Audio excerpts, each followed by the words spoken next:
Hey, bonjour. À propos des années 1960, là, la décennie 60, les années 60, il n'y a probablement pas de décennie aussi connotée au niveau culturel, au niveau visuel. L'image des années 60 continue finalement, tout compte fait, 60 ans, justement, tout juste plus tard, est toujours aussi présente. Et puis, elle est bien singulière. Elle marque en somme la fin là, de l'âge en noir et blanc, littéralement. Tourne une certaine page sur la guerre froide, l'après-guerre, et inaugure la modernité là, telle qu'on l'entend aujourd'hui, notamment marquée par la liberté, l'émancipation, les formes de création les plus débridées. Ce qui est intéressant aussi, c'est que le Québec apparaît, en tout cas dans l'imaginaire, comme étant totalement en phase avec le reste du monde. Montréal tient l'exposition internationale la plus courue de tous les temps, là, avec plus de 20 millions de visiteurs à Expo 1967. Yoko Ono et John Lennon, là, ils séjournent pour un célèbre bed-in pour la paix dans un hôtel du centre-ville de Montréal. La mode vestimentaire, les goûts, la musique québécoise à ce moment-là semblent totalement en phase avec ce qui se passe en Occident. En Occident, secoué bien sûr par des phénomènes culturels, les Beatles, Rolling Stone, Andy Warhol, la culture pop, puis en même temps, des luttes contre la guerre du Vietnam, contre la dictature communiste en Union soviétique puis en Chine, la guerre d'Algérie et divers conflits qui se déroulent encore dans le monde colonial. Le Québec non plus y échappe pas. À notre échelle, la fameuse émeute du Soir de 1955 annonce un cycle de contestation qui est encouragé par des artistes. On voit à droite là, Félix Leclerc, Gilles Vigneault et Yvon Deschamps, là, qui vont mêler culture, divertissement et politique. En même temps, c'est la revendication d'un statut particulier pour le Québec, là, le maître chez nous, affirmé haut et fort, qui va être illustré en particulier par la nationalisation de l'électricité et la poésie. On voit Michel Lalonde et son illustre Speak White, toutes des images intimement associées aux années 1960. Je reviens sur cette notion-là d'une société qui est en phase avec le reste du monde. On a souvent l'impression que le Québec est un peu en décalage. Or, il ne l'est apparemment pas, puisque deux dates coïncident. L'élection en juin 1960 de Jean Lesage, nouveau premier ministre du Québec, à l'allure, en tout cas, jeune et dynamique, qui se présente comme le vent frais, le vent nouveau qui va tourner la page sur le duplessisme qui vient de s'effondrer. Et quelques mois plus tard, l'élection d'un premier catholique à la tête des États-Unis, jeune, beau, avant-gardiste au plan des idées, John Fitzgerald Kennedy, élu donc président des États-Unis. Donc la même année que le Québec engage sa révolution tranquille, parce que le reste de l'Amérique aussi avait eu à faire face à un vent de conservatisme à la Duplessis. J'ai très brièvement parlé de ce qui se passe au Canada anglais, là. Des types comme John Diefenbaker, là, c'est à peine moins à droite que Duplessis. Là. De la même manière, Richard Hepburn en Ontario, ou aux États-Unis, Dwight Eisenhower va mener des guerres impérialistes, va mener une politique très conservatrice aux États-Unis jusqu'à l'avènement, justement, du jeune John Kennedy. Donc, il y a une coïncidence entre les deux qui rappelle l'importance du vent de changement qui souffle partout, et notamment au Québec, et qui le met en phase, c'est-à-dire qu'il le synchronise sur ce qui se passe ailleurs dans le monde au même moment. Bien illustré d'ailleurs par cette affiche-là. Une affiche électorale d'ailleurs de l'élection de 1963, et évidemment, vous l'aurez compris par analogie, qui était favorable, qui visait à la nationalisation de l'hydroélectricité. De là, les éclairs, mais avouez que on ne voit plus là, de ces affiches électorales quasiment dignes de Marvel. Là. La Révolution tranquille, donc, on va la voir sous 6 points. L'instabilité au pouvoir, parce qu'on l'oublie souvent, il y a une très rapide succession de premiers ministres à partir de la mort de Maurice Duplessis. Les grands objectifs, parce que même s'il y a beaucoup de changements au niveau de la classe politique, il y a en revanche une grande continuité au niveau des objectifs qui sont poursuivis par cette fameuse Révolution tranquille, qui d'ailleurs, je le mentionne, que je verrouille clairement entre 1960 et 70. Là. Certains auteurs gardent le flou sur notamment le moment où il se termine, mais non, je crois fermement, puis c'est l'idée que je vais essayer de défendre, que la Révolution tranquille est bel et bien née avec l'élection de Jean Lesage et de son équipe du Tonnerre en juin 60, et qu'elle se clôt brutalement quelque part autour du 15 octobre 1970, lorsque le gouvernement fédéral déclenche au Québec la loi des mesures de guerre qui restreint les libertés, etc., mettant fin d'un coup, jetant une douche froide, en somme, sur les idéaux parfois exaltés engagés lors de la Révolution tranquille.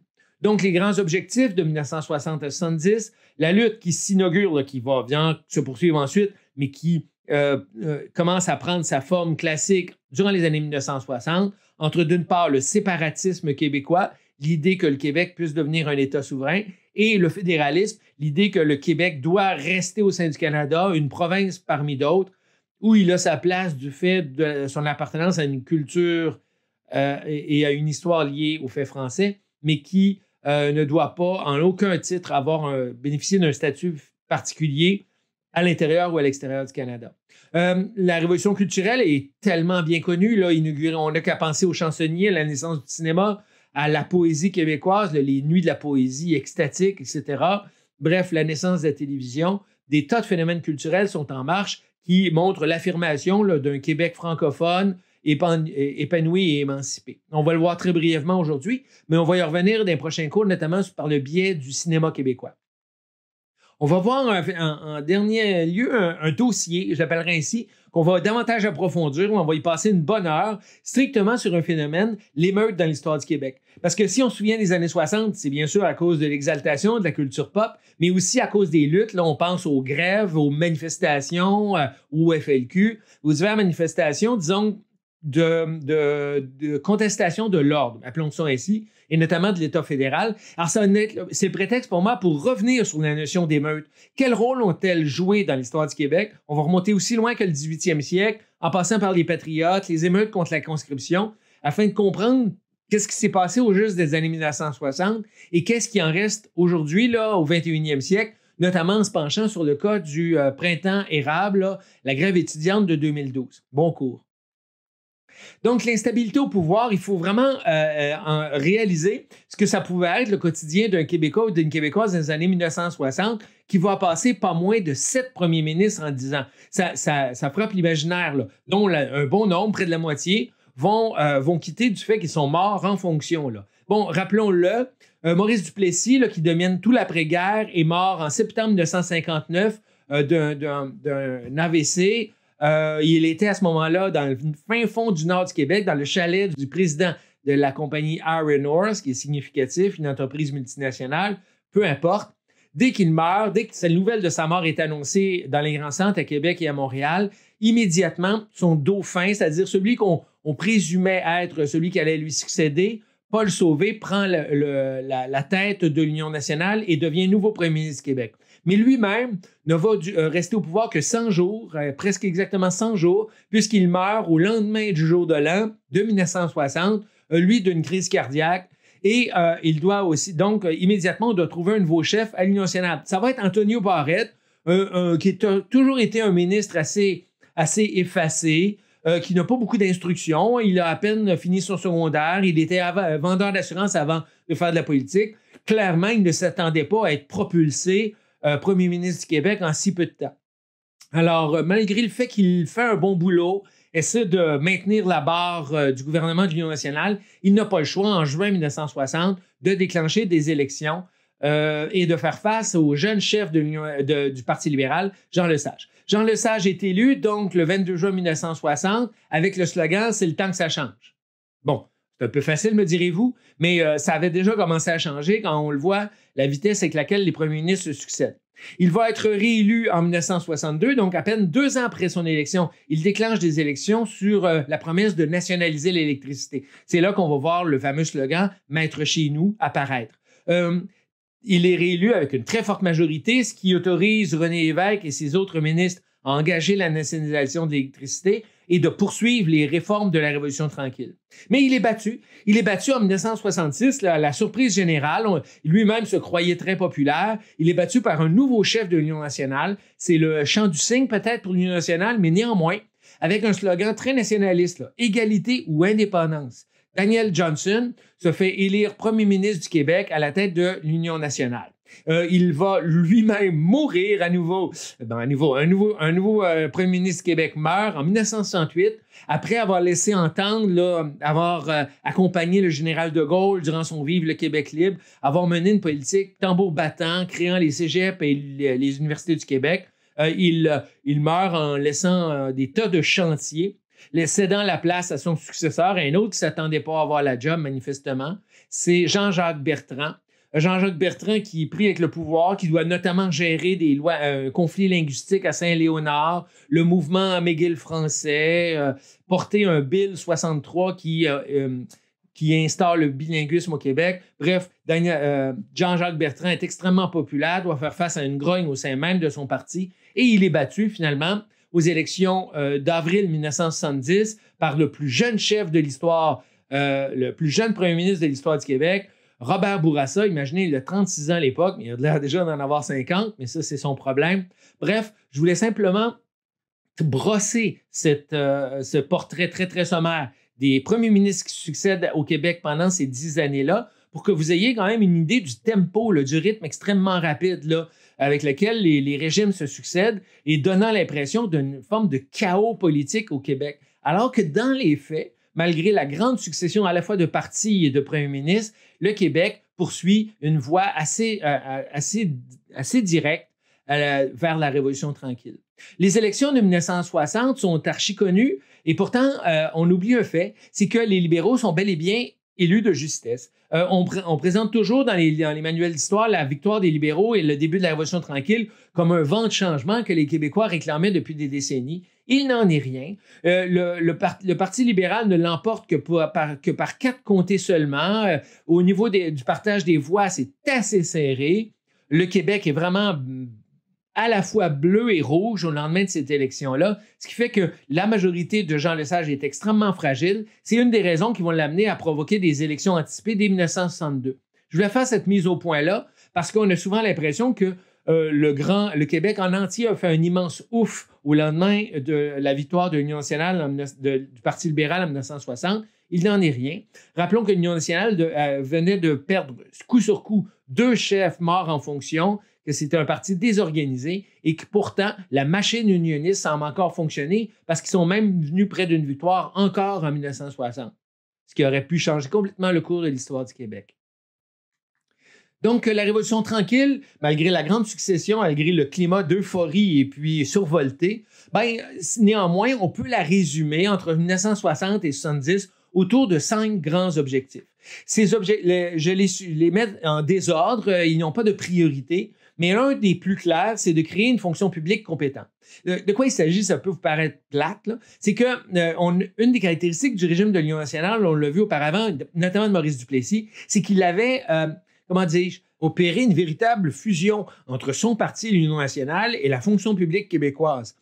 En d'autres mots, il avait beaucoup politisé l'administration de l'État, ce qui faisait en sorte que l'ensemble du gouvernement du Québec était complètement à la botte du premier ministre et du chef de l'Union nationale.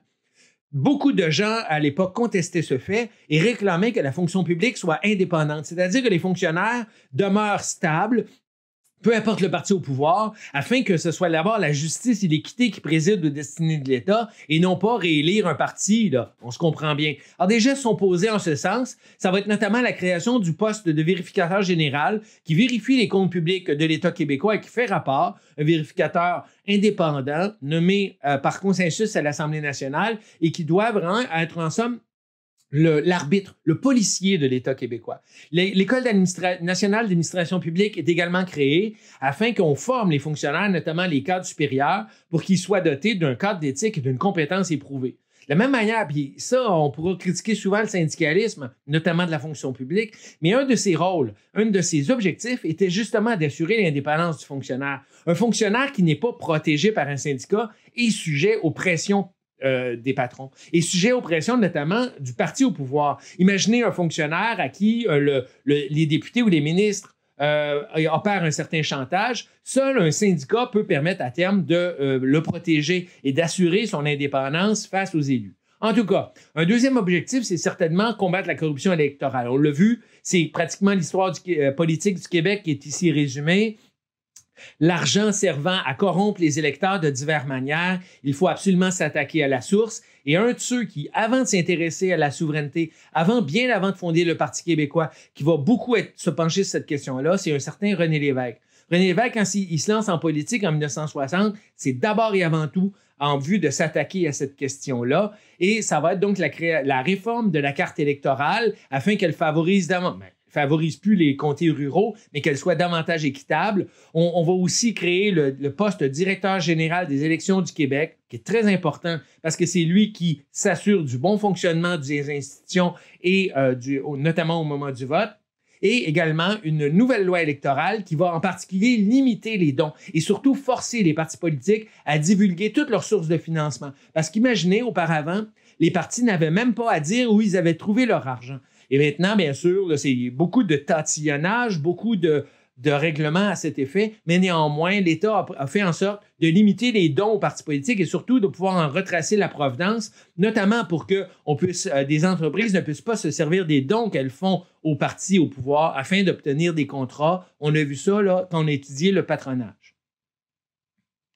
De la même manière, un des grands objectifs de la Révolution tranquille, c'est d'accroître la justice sociale et l'État-providence. Alors là, c'est un train de mesures. D'ailleurs, à la même époque, le gouvernement fédéral fait pareil, créant les pensions de vieillesse, l'assurance chômage, les allocations familiales. Et le gouvernement du Québec va se joindre à ce train de mesures visant à assurer ce qu'on appelle la redistribution de la richesse ou à tout le moins un minimum garanti pour chaque individu. Alors donc, cette justice sociale, elle passe notamment par la création des programmes. Ça va être compliqué, mais c'est surtout en 1963 qu'on met sur pied ce qu'on appelle d'abord le bien-être social, le nom est resté, puis bon, les services d'aide sociaux, les chèques d'aide sociale qui servent à assurer un minimum garanti à tous citoyens du Québec. De la même manière, c'était même à la fin de la période, ça va se faire par étapes. On garantit, à compter de 1971, l'assurance maladie totale pour l'ensemble des soins de santé au Québec, à l'exception des médicaments, là, ce qui va arriver plus tard. Mais autant les services médicaux, les consultations médicales, les visites et les séjours à l'hôpital, et bien sûr les soins médicaux, tout ça est désormais payé par l'État. Un quatrième objectif, certainement scolariser les Québécois en particulier. Le Québec avait, au moment de la Révolution tranquille, un des plus faibles taux de littératie en Amérique du Nord, héritage de décennies de désintérêt du gouvernement pour l'éducation, considérant qu'une éducation sommaire, notamment religieuse, suffisait pour faire de bons ouvriers. Maurice Duplessis n'avait pas vraiment mis l'épaule à la roue afin de développer le réseau scolaire, voyant bien que c'était trop intéressant de le laisser notamment à l'Église. Bon, je passe assez vite. Le baby boom, les nouveaux besoins du marché du travail font en sorte qu'en plus de la Révolution tranquille, les besoins en matière d'éducation explosent littéralement. Alors, c'est énorme. Ça va être bien sûr la création du ministère de l'Éducation en 1964 et toutes les mesures prises par le rapport parent, là, notamment d'accroître le nombre de places disponibles dans les écoles, la naissance des polyvalentes, de fusionner le secteur public et le secteur technique et le secteur préuniversitaire, ça va être les cégeps, d'abolir les collèges classiques, de créer le réseau des universités du Québec et d'implanter un régime de prêts et bourses pour soutenir la scolarisation des Québécois. C'est un immense chantier qui va occuper toutes les années 60 jusqu'au milieu des années 70 et qui va laisser le réseau d'enseignement au Québec complètement transfiguré. Le dernier objectif, on l'oublie parfois, il est de soutenir les entreprises francophones. Un des grands constats que fait la Révolution tranquille, c'est que les francophones sont quasiment absents de la communauté des affaires. Très nombreux parmi les avocats, les notaires, les médecins, ils sont en revanche absolument...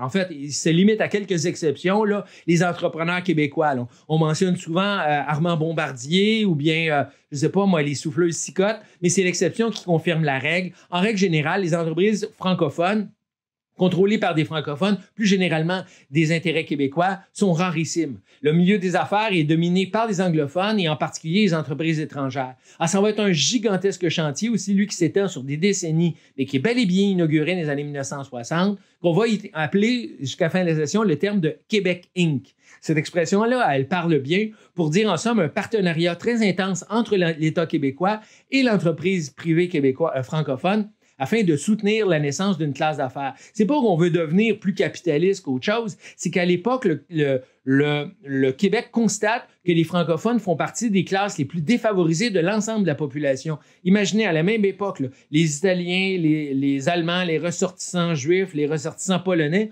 ont tous en moyenne un revenu supérieur à celui des francophones. Vous allez me dire, bon, il faut pas quand même, il faut considérer la règle de l'équité, mais il demeure que c'est quand même assez problématique que la communauté la plus nombreuse et la plus ancienne soit ici la plus défavorisée. On tente, durant la Révolution tranquille, de soutenir le développement d'une classe affaires afin qu'une élite francophone se détache, se dégage, et ça va relativement réussir. On va voir plus tard dans la session le rôle moteur que vont jouer des entreprises comme Hydro-Québec, par exemple. Un mot sur certaines infographies que vous avez étudiées. Celle-ci, particulièrement complexe, mais a priori, c'est intéressant. Les 4 colonnes que vous avez là illustrent très, très simplement de quoi il s'agit. Vous avez l'âge, donc, qui est constant, de 5 ans, la scolarisation jusqu'à 25 ans. De quoi ça avait l'air avant 1964? En gros, il y avait le collège classique, donc les études réservées à une minorité, qui les menait tout naturellement à travers les 7 premières années du primaire. Puis, c'était les 8 longues années de cours classiques, là, avec les noms assez connus, là, de syntaxe, belles lettres, philosophie, etc., et qui les amenait éventuellement à l'université. Mais la majeure partie des Québécois, eux, suivaient ce qu'on appelle le cours commercial ou le cours simple. C'est-à-dire, après le primaire, ils poursuivaient 7e, 8e, 9e, jusqu'en 11e année, rarement, mais néanmoins, ce qui était le sommet des études qu'on pouvait atteindre en règle générale. Il y avait cependant la possibilité de devenir soi-même enseignant, notamment pour les enfants au primaire. Il y avait quand même beaucoup de monde, notamment des femmes. Elle devait suivre à ce moment-là ce qu'on appelle le cours normal. Cours normal, ça veut dire le cours pour devenir soi-même prof. C'est un drôle de nom, mais c'est comme ça. Alors, il y avait des brevets qui vous permettaient d'enseigner parfois à la petite enfance ou aux plus vieux. Il y a une grosse bouchée ici, c'est bloqué, parce que ça ne mène pas à l'université. Même avec un niveau A de brevet d'école normale, vous ne pouviez pas accéder à l'université. La seule manière d'y s'y rendre, c'était la filière élitiste et du collège classique. Du côté anglophone, rien de tel. Le réseau anglophone à l'époque était totalement différent et ressemblait beaucoup à ce qu'on retrouve encore aujourd'hui en Ontario aux États-Unis. Parce qu'il y avait le système des high school, qui était l'équivalent du secondaire, qui menait directement à l'université. C'est ce lien-là qui a assuré pendant plusieurs décennies le succès du réseau anglophone, qui a fait en sorte que des universités comme McGill, Bishop et Concordia pouvaient accueillir plus de monde. C'est qu'il y avait une filière directe après l'équivalent de ce qu'on appelle aujourd'hui secondaire 5 vers l'université qui, elle, durait 4 ans au niveau du bac. Tout ça est fondu. Les 3 filières, les 3 colonnes que vous avez là sont complètement abattues et remplacées par une seule colonne, un tronc commun ou un tronc polyvalent qui fait en sorte désormais qu'on a aboli la 7e année. Après le 6e année du primaire, on s'en va ensuite pour 1, 2, 3, 4, 5 secondaires. À partir du 3, on a la possibilité de faire un DEP, ce qui donne un diplôme professionnel de niveau secondaire. Sinon, on se dirige vers des cégeps. Les cégeps offrent le cours préuniversitaire et le cours formation technique qui mène aussi au marché du travail. On peut aussi se diriger vers la formation des maîtres, qui est une filière qui permet d'aller enseigner, l'équivalent des écoles normales d'autrefois. Sinon, on poursuit au baccalauréat, maîtrise, doctorat, vous en avez une vague idée. Et ce qui est sûr, c'est que ce réseau uniforme-là a représenté un immense chantier qui a fait en sorte que des classes ont été en transition pendant plusieurs années, etc. On peut dire là, que ça aura pris une bonne vingtaine d'années avant que le système trouve ses marques, etc., et qu'on puisse commencer à regarder l'ensemble de l'œuvre et de voir qu'est-ce qui pouvait être amélioré là-dedans. Mais c'est néanmoins, certainement, on peut résumer le système scolaire réformé de 1968 autour du concept de simplification et de cohérence qui n'existait pas auparavant dans le réseau, notamment entre filières classiques, commerciales et le cours réservé aux anglophones. Les cégeps, j'ai mis cette infographie-là qui va sûrement vous intéresser. Ça permet de voir d'abord que leur taille est très variable, là, entre le gigantesque cégep Dawson, le plus gros au Québec et de loin, avec maintenant, aujourd'hui, au moment où on se parle, près de 5000 étudiants, et le tout petit cégep, ma foi, de Bécomo ou celui de Sept-Îles. Il y a parfois du simple au décuple. Par ailleurs, j'ai mis aussi le cours technique par rapport au cours préuniversitaire, et vous constatez une des choses intéressantes, c'est que les bureaux cégeps sont généralement très préuniversitaires, donc réservés à une élite intellectuelle qui va étudier en sciences humaines, en droit, en philo, etc. Tandis que les plus petits cégeps ont une vocation davantage technique, notamment en région. On note par ailleurs que les cégeps anglophones sont massivement des cours généraux. Regardez le cégep Dawson, regardez le cégep Georges Vanier, John Abbott. C'est très, très massivement préuniversitaire. C'est plus équilibré du côté francophone. Et il y a une belle exception dont on a raison d'être fier. C'est le cégep du Vieux-Montréal qui accorde, lui, une bonne place au secteur technique, notamment là, les techniques physiques, mais aussi artistiques, qu'on pense à dessin animé, graphisme, etc., qui assurent la diversité de notre beau cégep.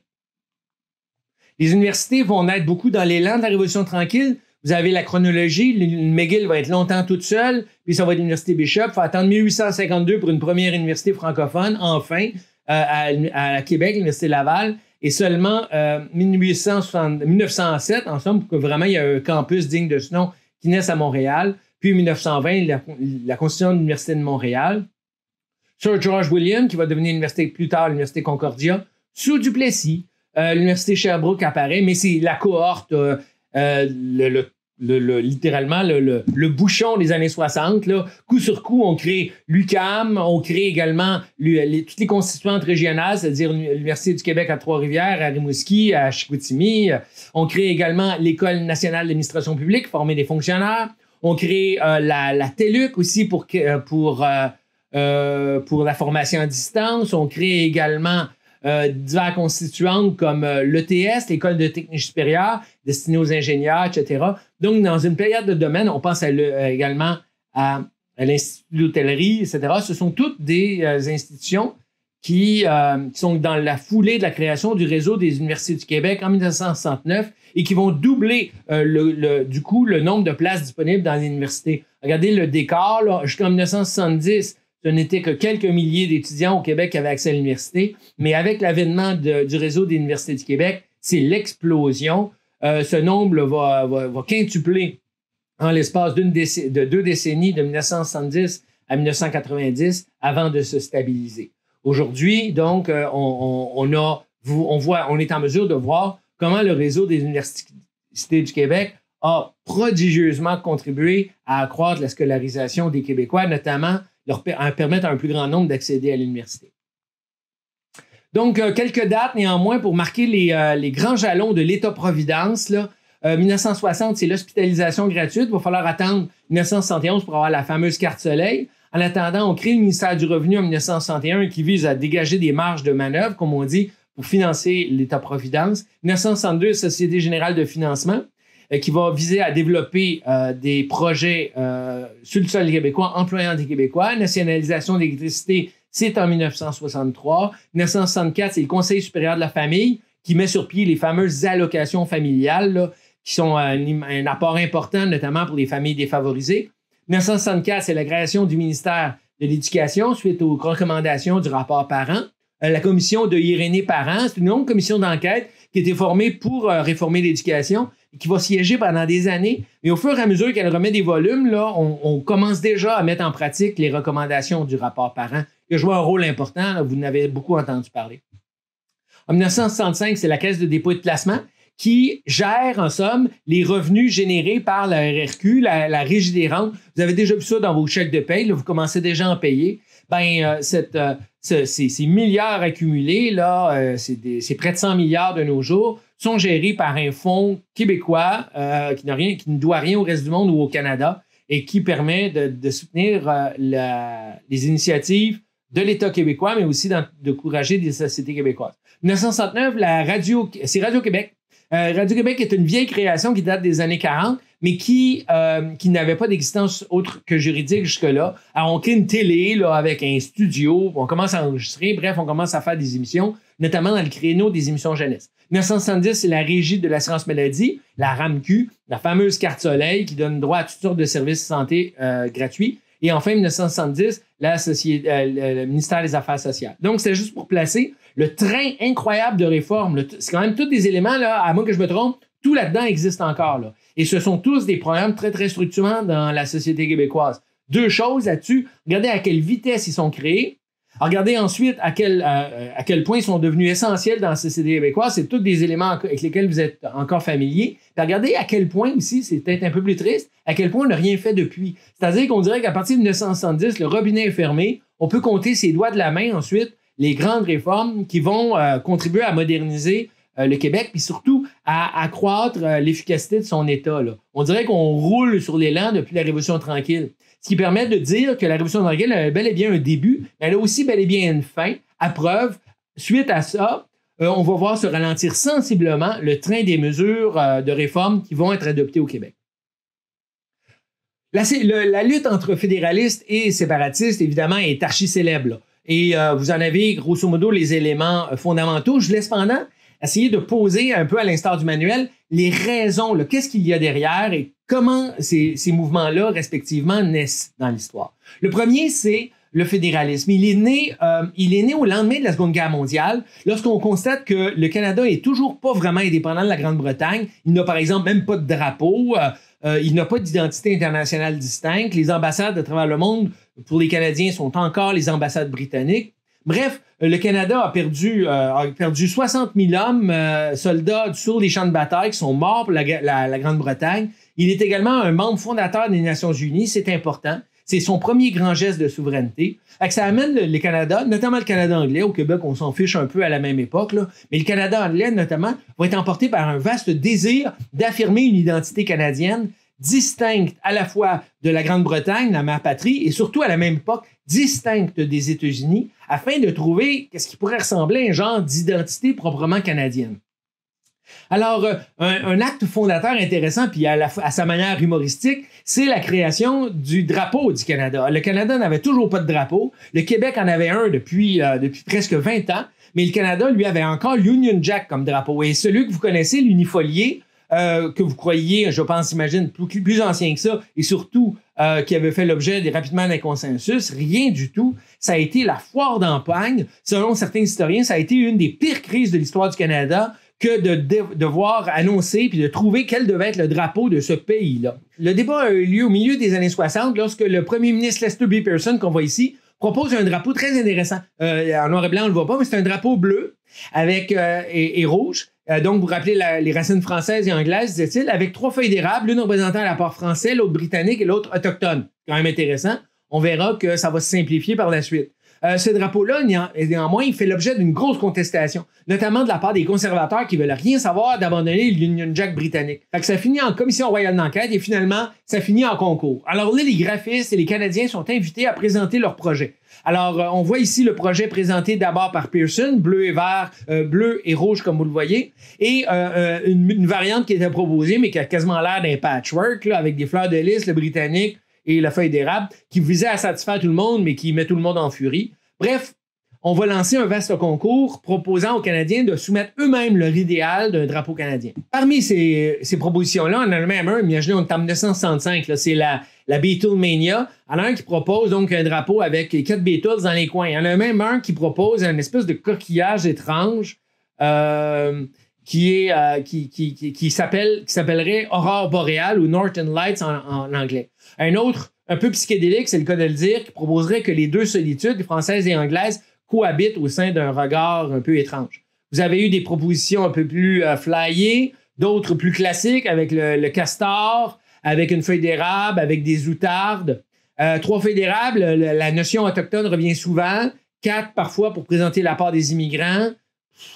Bref, tout y est passé. Vous avez eu des propositions qui ont fait en sorte que le Parlement du Canada a dû siéger pendant des mois et des mois dans des débats inlassables. Finalement, la perspective qui va dominer, c'est celle d'une simplification à outrance, c'est-à-dire un unifolié, c'est le cas de le dire, présentant qu'un seul Canada, uni par la couleur rouge, manifestement libérale et britannique, avec un océan à l'autre, en principe représenté par les bandes. Mais c'est savoir sa simplicité qui va faire en sorte qu'il va l'emporter, parce qu'il ne veut rien dire, il n'est ni laid ni beau, il va finir par faire consensus. Il est inauguré, parce que ça pressait, il fallait qu'il soit prêt pour le centenaire de la Confédération en 1967, qui coïncidait à Montréal avec l'exposition Terre des Hommes. Alors, il fallait vite se dépêcher pour en nommer un, afin qu'on puisse le hisser partout là, à Montréal, notamment, le foyer du séparatisme,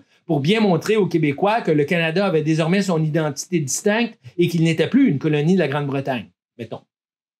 D'ailleurs, ce débat-là est illustré même dans une pub de Canadian Tire de 1965 où on voit là, un partisan du nouveau drapeau s'obstiner avec un partisan de l'ancien drapeau. Il y a le Red Ensign, le drapeau dérivé de l'Union Jack britannique.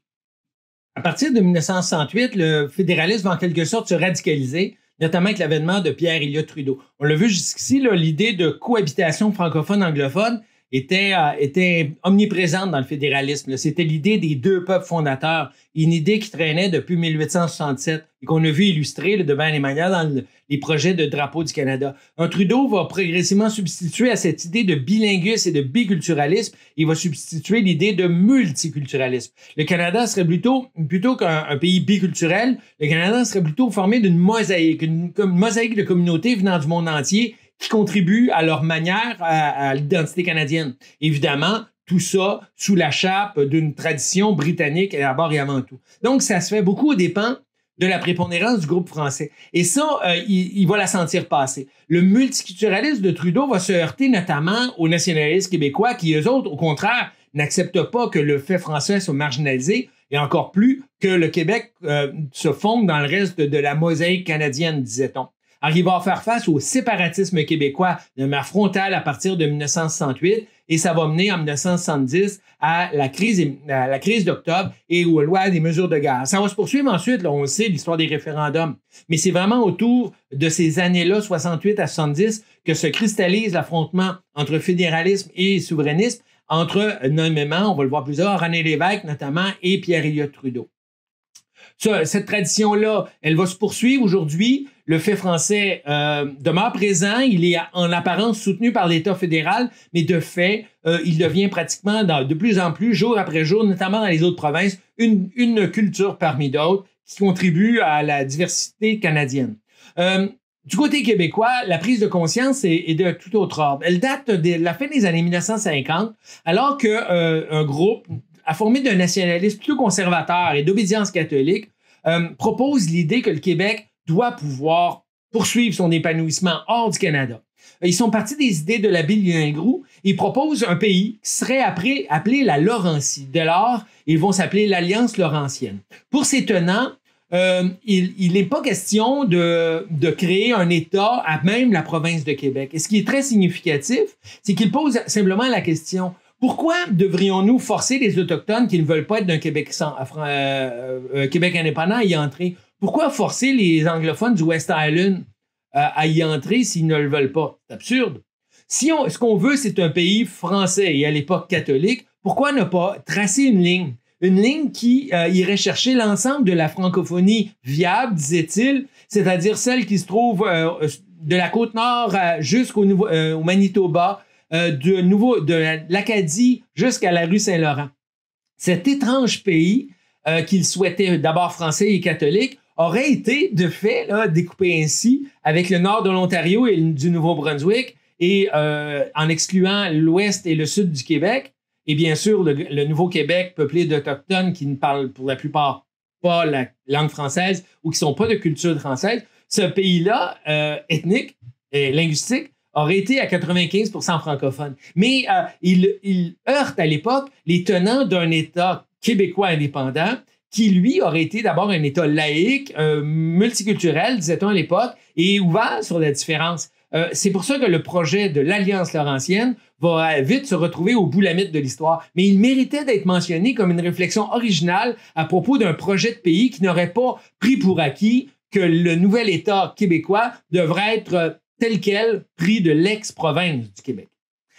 Donc, ce projet-là évacué, on va assister à la véritable naissance d'un premier parti souverainiste de gauche, bel et bien en faveur de la création d'un État québécois laïque qui aurait permis l'épanouissement des cultures minoritaires, qui aurait préservé les droits des Autochtones et la minorité anglophone, minorité historique de langue anglaise, disait-on, et autour du Rassemblement pour l'indépendance nationale, le fameux RIM.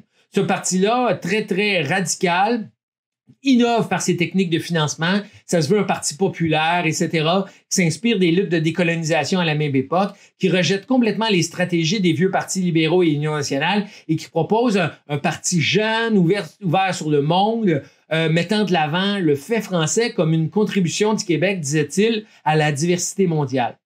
Ils vont être cooptés, c'est-à-dire ils vont être accompagnés à la même époque d'un mouvement plus radical encore, né en 1963, en fait, né du fait qu'on a trouvé tout à coup qu'ils posaient des bombes et qu'ils commençaient à revendiquer chacune de leurs actions. Le Front de libération du Québec est sympathique à la cause défendue par l'aérienne, mais ne croit pas, Dixie, que jamais la démocratie britannique va laisser un parti indépendantiste comme l'aérienne un jour prendre le pouvoir par des élections. Ils disent non, un Québec indépendant et socialiste ne pourra naître que d'une seule manière, c'est par une révolution, une prise des armes et la conquête militaire de l'État québécois. Alors, ils engagent donc un processus révolutionnaire. Il n'y a rien de flyé à l'époque. À la même époque, en Amérique latine, à Cuba, au Vietnam, un peu partout en Europe, autour de la bande à Bader en Allemagne ou l'Armée rouge en Italie, il y a des mouvements de type militaire qui entendent prendre le pouvoir par des voies armées. Peu importe, ils vont profiter d'une immense promotion internationale en 1967, lorsque le général de Gaulle vient à Montréal et sans prévenir personne, il va de son célèbre « Vive le Québec libre ». De Gaulle, c'est un personnage immense en 1967. Là. C'est le dernier grand héros de la Deuxième Guerre mondiale qui a remis la France sur ses pieds, qui a créé la Cinquième République. Et il arrive à Montréal et il lance comme ça spontanément que le Québec devrait être un pays souverain. By the way, ces déclarations ne se limitent pas à ces 4 fameux mots. Il va y aller de nombreux autres discours où il va suggérer à peine voilé qu'il favoriserait la naissance d'un État québécois indépendant du reste du Canada. Là. Donc, c'est un immense pavé dans la mare des rapports entre la France et le Canada, mais aussi un immense gain en crédibilité pour les séparatistes québécois.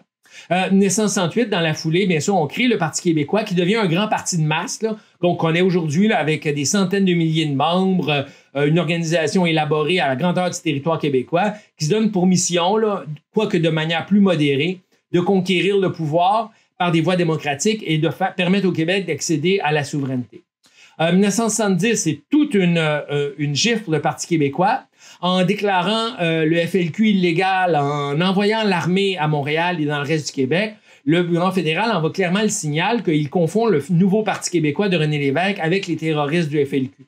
D'ailleurs, ça va prendre un certain temps et beaucoup de travail de René Lévesque pour se défaire de cette image de terroriste et d'arriver à devenir respectable aux yeux d'une majorité de Québécois. Ça semble assez rapidement couronné de succès, puisque 6 ans plus tard, il réussit et son parti à se voir élu à la tête du Québec.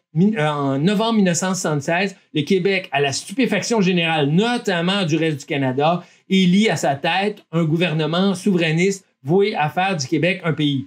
On les retrouve donc à la fin de la Révolution tranquille, l'un face à face, Trudeau radical, fermement engagé à mettre le Canada sur la voie du multiculturalisme, et de l'autre, les Québécois qui, peut-être s'en sont-ils pas rendus compte, viennent d'allumer l'étincelle qui va mettre le feu aux poudres, c'est-à-dire d'élire un gouvernement dont la vocation est de faire que le Québec sorte du Canada. On se retrouve bien sûr pour la suite plus tard.